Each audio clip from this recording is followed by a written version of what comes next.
দিদি আমি BSc nursing করেছি, দিদি আমি জিএনএম করেছি, আমি টেস্ট আমি কি অ্যাপ্লাই করতে পারবো কি না, আমি জাস্ট 12 পাস আউট। তোমরা সবাই অনেক অনেক ডিএম করেছো আমাকে এর ব্যাপারে, যে আমি কিভাবে নার্সিং থেকে কর্পোরেটে শিফট করেছি। তো আজকে আমি এই ভিডিওতে তোমাদের কাছে সম্পূর্ণ ডিটেলস শেয়ার করব। তো ফার্স্ট আমি শুরু করছি যে মেডিকেল বিলিংটা কি। তো আমি যে কোম্পানিতে আছি তো সেটা হচ্ছে ইউএস বেসড কোম্পানি। এখন কলকাতায় ধীরে ধীরে অনেক মেডিকেল বিলিংয়ের কোম্পানি খুলছে আস্তে আস্তে। তো এটার ডিমান্ড এখন কলকাতাতে প্রচুর আছে। কিছু কোম্পানি আছে যারা ফ্রেশার নিচ্ছে, আর কিছু কোম্পানি আছে যারা এক্সপিরিয়েন্স ছাড়া নেয় না। তো আমি যখন নার্সিং থেকে কর্পোরেটে শিফট করি, আমি শুধু এই কোম্পানির ব্যাপারেই জানতাম যে এখানে ফ্রেশারদেরকে নেয়, আর সেজন্যই আমি আর কোনো কিছু না ভেবে আমি এখানে যাই ইন্টারভিউ দিই, আর আমি থ্যাঙ্কফুলি সিলেক্টেড হয়ে যাই। অনেকেই আমি দেখলাম যে কমেন্ট সেকশনে বলছো যে এই কোম্পানি ভালো না, এই কোম্পানি টক্সিক। বাবা, তোমরা হসপিটালে কাজ করোনি তাই তোমাদের হয়তো টক্সিক লাগতে পারে, কিন্তু যারা হসপিটালে কাজ করেছো, আমার মধ্যে যারা নার্সেস আছো, তারাই জানো আর বোঝো যে হসপিটাল লাইফের স্ট্রাগলটা কীরকম। ঠিক আছে, সেসব বাদ দেওয়া যাক। এখন আমি তোমাদেরকে ক্রাইটেরিয়ার কথা বলবো। তো অনেকেই যেমন জিজ্ঞেস করছে যে আমি জিএনএম করেছি, আমি বিএসসি করেছি, অনেকে বলছে যে আমি 12 পাস আউট, আমি কোম্পানির ব্যাপারে জানতে চাই। তো ক্রাইটেরিয়া হচ্ছে এই কোম্পানি একমাত্র কোম্পানি যেখানে গ্র্যাজুয়েশন এসবের ক্রাইটেরিয়া দেখে না। এখানে 12 পাস আউট যদি তুমি হও, তুমিও অ্যাপ্লাই করতে পারো, বা তুমি যদি যে কোনো ফিল্ডে তুমি গ্র্যাজুয়েশন করো, তুমি অ্যাপ্লিকেবল। আর অ্যাপ্লাই করার আগে যেটা সব থেকে বেশি ইম্পর্টেন্ট, যেটা তোমাদের জানা দরকার, এখানে কিছু রুলস অ্যান্ড রেগুলেশনস আছে। যেমন এখানে ইন্ডিয়ান হলিডেজ তোমাদেরকে অ্যাপ্রুভ করবে না, আর এটা হচ্ছে নাইট শিফট। তোমাদেরকে ক্যাব দিয়ে প্রোভাইড করা হবে, হোম ড্রপ ফেসিলিটি আছে। আর হচ্ছে যেটা তোমাদের ওখানে ফোন অ্যালাউড নয়। কিছু কিছু প্রসেস আছে যেখানে ফোন অ্যালাউ করে, কিছু কিছু আছে যেগুলো ফোন অ্যালাউ করে না। সেটা ইন্টারভিউ দেওয়ার পরে সিলেক্টেড হয় যে তুমি কোন প্রসেসে যাবে, তোমাকে সেটা তোমার ইন্টারভিউ দেওয়ার উপরে ডিপেন্ড করবে।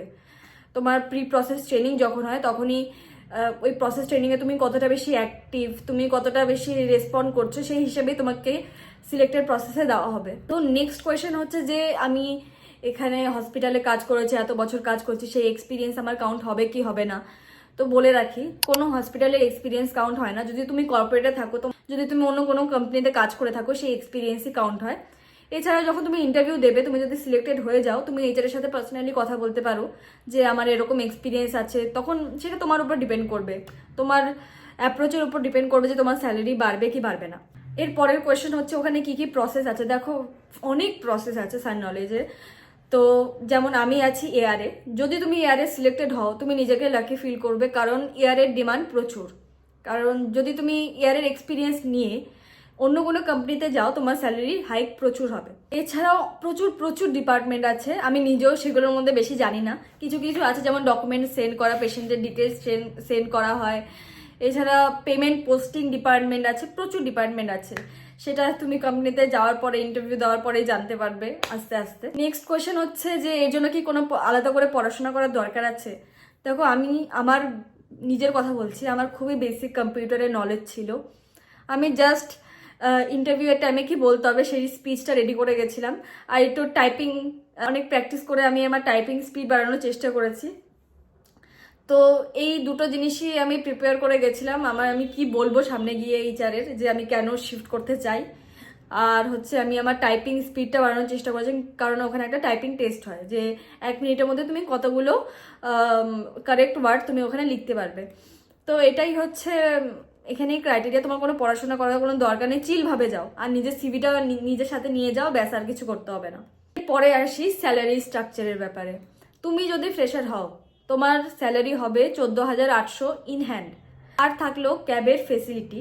তুমি যদি ক্যাব নাও তাহলে তোমার 1800 টাকা ওখানেই যায়, ঠিক আছে। যদি তুমি ক্যাব না নাও, সেই 1800 টাকা তোমার রিইম্বার্স হয়। আরেকটা ফেসিলিটি যেটা আছে সেটা হচ্ছে তোমাদের এখানে 35 রুপিজে খাবার দেয়। হ্যাঁ, বিরিয়ানিও 35 রুপিস, যা কিছু খাবে সব কিছু 35 রুপিসে থাকে। ভেজ আর নন ভেজ দুটোই প্রোভাইড করা হয়। তো এটা গেল ফ্রেশারদের ব্যাপারে। যারা এক্সপিরিয়েন্স আছো, তারা তোমার লাস্ট কোম্পানির স্যালারি স্ট্রাকচার দেখিয়ে তোমার স্যালারি ব্যাপারে তুমি নিজেরা ডিসকাস করতে পারো। কারণ আমার স্যালারি তো বাড়েনি, আমি পুরোপুরি ফ্রেশার জয়েন করেছি, তো আমার স্যালারিও 14,800ই আছে। স্যালারির ব্যাপারে আরেকটা জিনিস বলে রাখি, তুমি যদি 1 বছর এই কোম্পানিতে থাকো, তাহলে তোমাকে 15,000 টাকা বোনাস দেওয়া হয়। তুমি ফার্স্ট 3 মান্থস কমপ্লিট করবে, তোমার অ্যাকাউন্টে 2,000 টাকা ঢুকবে, নেক্সট 3 মান্থসে আরও 3,000 টাকা, আর নেক্সট যে বাকি যে মান্থগুলো, নেক্সট যতগুলো মান্থ পড়ে আছে, তোমার যখন 1 বছর কমপ্লিট হবে তোমার 10,000 টাকা অ্যাকাউন্টে তোমার ক্রেডিট হবে। দেখছি অনেকেই কমেন্ট সেকশনে অনেক নেগেটিভ কমেন্ট করছো। দেখো, আমি আমার নিজের পার্সোনাল এক্সপিরিয়েন্স দিয়ে বলবো, আমি আগের থেকে অনেক বেশি হ্যাপি আছি।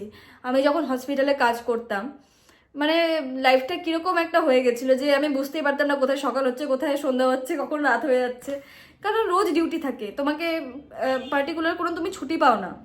এখানে আমি অ্যাটলিস্ট স্যাটারডে সানডে ছুটি পাই। আমার মেইনলি এই কোম্পানি জয়েন করার একটাই মোটিভ ছিল, কারণ আমি আমার জবের সাথে সাথে কন্টেন্ট ক্রিয়েট করি, আর আমার কন্টেন্ট ক্রিয়েশন করারই মোটিভ আছে ইন ফিউচার। তো এই কোম্পানিতে জব করার জন্য একটা যে ফেসিলিটি হয়, যেহেতু এটা নাইট শিফট, আমি দিনের বেলায় কন্টেন্ট বানাই, কন্টেন্ট বানিয়ে আমার এডিটও হয়ে যায়, সব কাজও হয়ে যায়, আমি রাতের বেলায় অফিস চলে যাই, এসে আমি 4টের সময় এসে ঘুমিয়ে পড়ি, আমার ঘুমটাও প্রপার হয়ে যায়। আর মানে যারা বলো আর কি টক্সিক, তোমরা হসপিটালের একটা জিনিস জানো যে যখন নাইট শিফট হয় তোমাদেরকে ইনস্ট্যান্টলি 12 ঘন্টা তোমাকে দাঁড়িয়ে থাকতে হবে। তোমার 12 ঘন্টা শিফট আছে, তোমার পরের স্টাফ তোমার হ্যান্ড ওভার নিতে আসেনি, তোমাকে আরও এক্সট্রা 2 ঘন্টা দাঁড়াতে হবে, তার মানে মোটামুটি তোমার 14 ঘন্টা।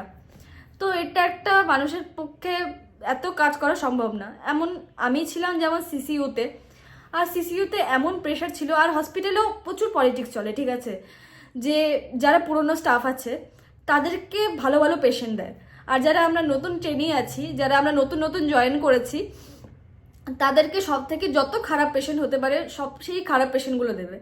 আর আমার হসপিটাল ছাড়া প্রচুর রিজন ছিল, ঠিক আছে, আমার নিজের মনে হতো যে আমি এত পড়াশোনা করেছি, ঠিক আছে, আমি হাউসকিপিংয়ের কাজ কেন করব। ইন্ডিয়াতে মানে বিশেষ করে ওয়েস্ট বেঙ্গলে, বাকি স্টেটের ব্যাপারে আমি জানি না, যারা গভর্নমেন্টে আছে তাদের তো, যারা গভর্নমেন্ট পেয়ে যাচ্ছ তাদের তো খুবই লাক ভালো, কিন্তু এখন যা পরিস্থিতি আসছে, এখন সরকারি চাকরি পাওয়াটা খুবই টাফ।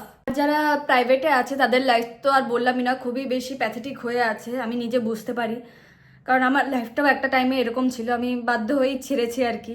তো একটা ভিডিওর মধ্যে আমি সব কিছু হয়তো কভার করতে পারলাম না। তোমরা প্লিজ এই ইউটিউবের কমেন্ট সেকশনে গিয়ে বলো যে তোমরা আর কি কি জিনিস জানতে চাও।